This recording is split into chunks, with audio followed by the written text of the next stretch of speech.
Hello, everyone. This is Tom Fox. I would like to welcome you to the Sunday Book Review. The Sunday Book Review is the series where I discuss books which impact the compliance practitioner, the legal professional, and the business professional. I hope you will enjoy this episode. The Sunday Book Review for July 19, 2020, the Coronavirus Edition. Today we take up three of the first books dealing with the coronavirus outbreak. The first one is Raul, Rabadan, Understanding Coronavirus. Since the identification of cases of coronavirus in December 2019 in Wuhan, China, there have been significant amount of confusion regarding the origin and spread of the disease, officially named SARS-CoV-2, and the cause of the disease COVID-19. Conflicting messages, media, and officials across countries and organizations, and the abundance of disparate sources of information have all clouded understanding the origins of the disease. If you are unsure how this disease to its cousin, SARS-CoV, this is the book for you, and how it gets into our cells as the first book written for a scientist about this disease.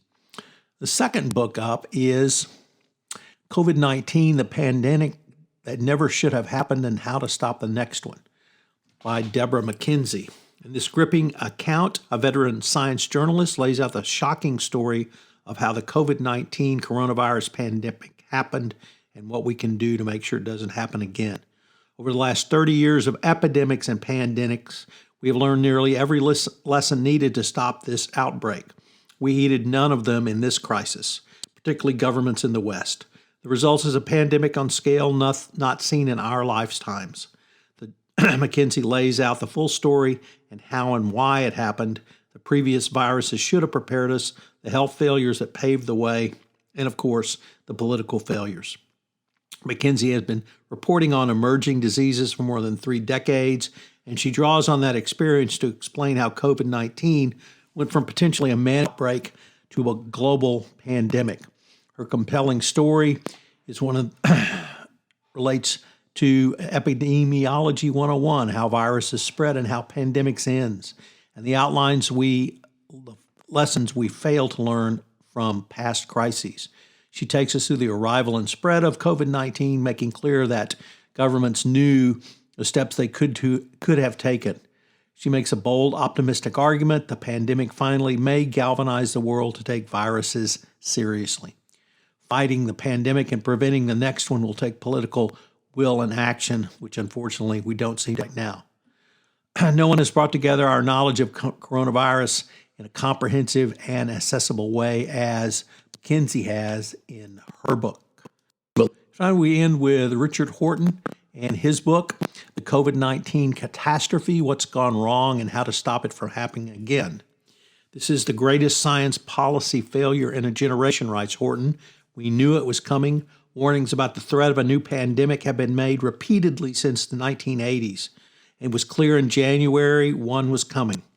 In this book, Richard Horton, the editor of the medical journal Lancet, scrutinizes the actions of governments around the world and their failures to take action as the virus spread from its origins in Wuhan to the global pandemic. Many of the Western governments and their scientific advisors made assumptions about the virus and its lethality, which turned out to be mistaken. Valuable time was lost as the virus spread unchecked, leaving health systems unprepared for the avalanche of infections that followed.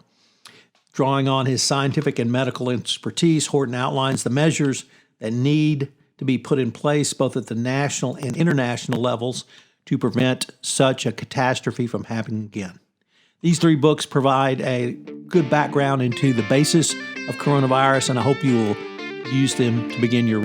This month on the Compliance Life, I'm featuring Scott Sullivan, the CCICO at Newport Mining. Scott's journey to the CCO chair is fascinating. It's got lots of good information for you if you're moving up that way or if you're already sitting in the CCO chair, and take a listen to Scott's ideas about what you can do as a Chief Integrity and Compliance Officer. Check it out on the Compliance Podcast Network.